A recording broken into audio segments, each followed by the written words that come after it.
kasuguan gisulat sa bato, sa ibabaw sa bukid nga hatas.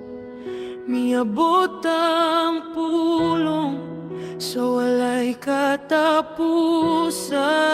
nga bayawa.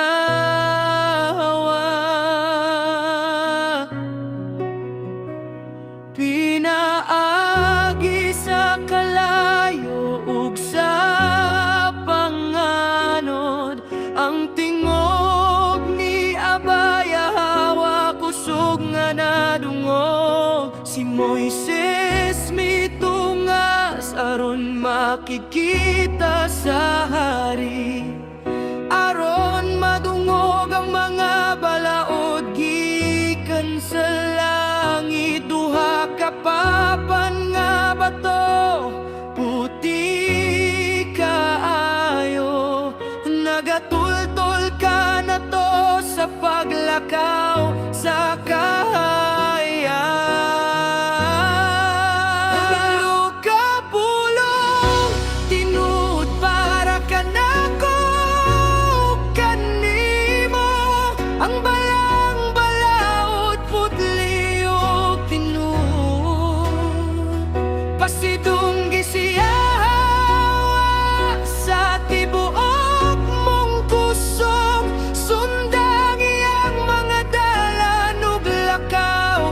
Sa pagkamatarong higugma ang imong isig katawo, sama sa imong kaugalingon.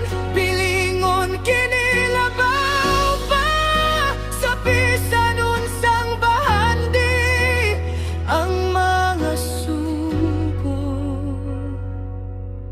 putli matahong tinuod, gihatag kay Lolo Moses. Ayaw pagbaton ug lain nga mga Dios, ayaw paghimok mga imahin nga tinago, ayaw gamita ang ngalan ni Yahwa sa walay pulos. Bantayi ang adlaw nga sabab nga tinuod, tahura ang amahan ug inahan, ayaw pasakiti o dauton ang uban, ayaw pagpangawat, ayaw pagmamakat. Hupti ang imong kasing-kasing nga putli padulong sa langit, ayaw kaibog sa imong makita. Kini ang mga balaod ni Yahwa.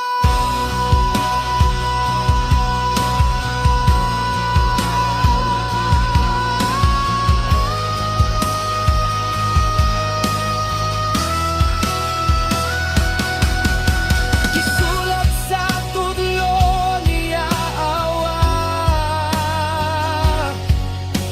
walay katapusan, hingpit nga balaod, dili lang mga pulong sa papel, kundi giaalam sa tanang kapanahonan, aron ipakita kung unsaon pa kinabuhi sa tinudo, matarong ug pagsunod sa iyang kasugoan,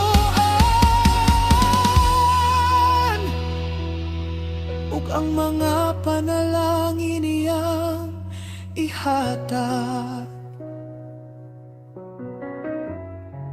Napulo ka pulong, tinuod para kanako, kanimo ang bala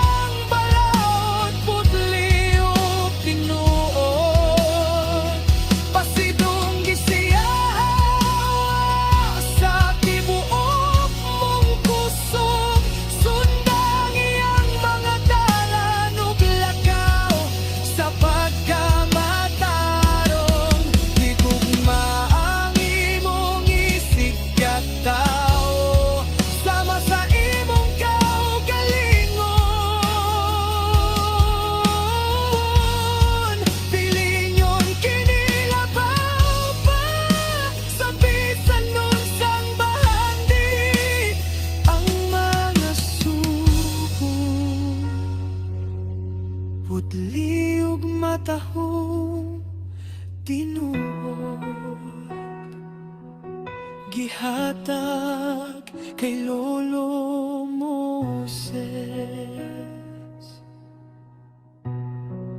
Gikan sa bukid, Sinai sila nanaog, nagdanag sa balaang kalayo.